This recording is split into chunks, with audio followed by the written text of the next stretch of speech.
1. Breakfast with the Pharisees. There lived in Philadelphia a very wealthy and influential Pharisee who had accepted the teachings of Abner, and who invited Jesus to his house Sabbath morning for breakfast. It was known that Jesus was expected in Philadelphia at this time, so a large number of visitors, among them many Pharisees, had come over from Jerusalem and from elsewhere. Accordingly, about 40 of these leading men and a few lawyers were bidden to this breakfast, which had been arranged in honor of the Master.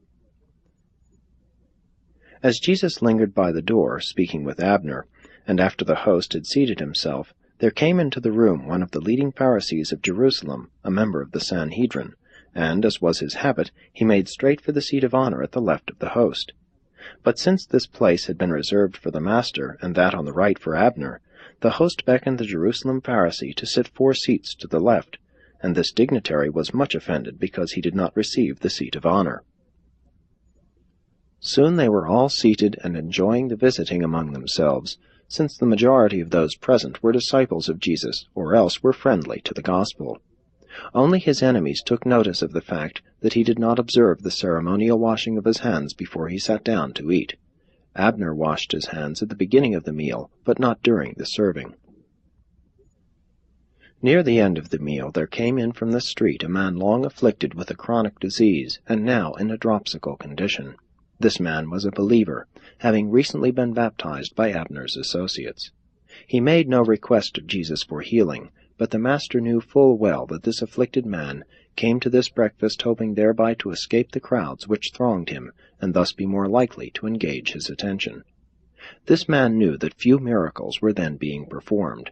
However, he had reasoned in his heart that his sorry plight might possibly appeal to the Master's compassion.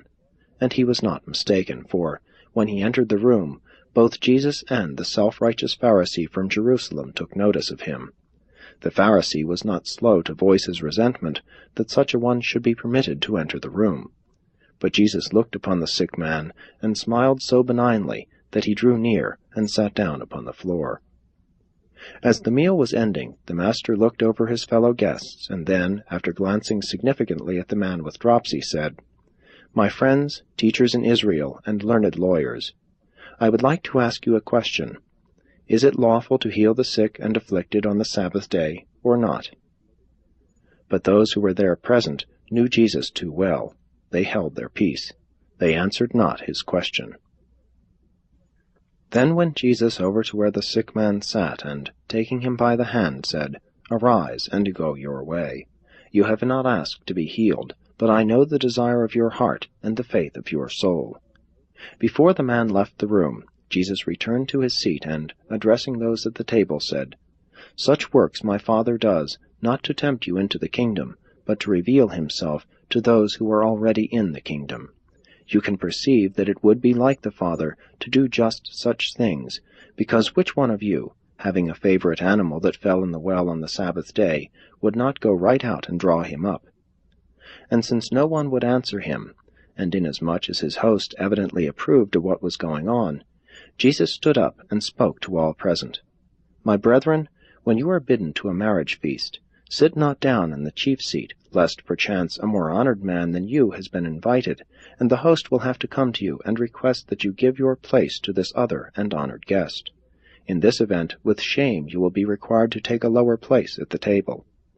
When you are bidden to a feast, it would be the part of wisdom, on arriving at the festive table, to seek for the lowest place and take your seat therein, so that, when the host looks over the guests, he may say to you, 'My friend, why sit in the seat of the least? Come up higher.' And thus will such a one have glory in the presence of his fellow guests.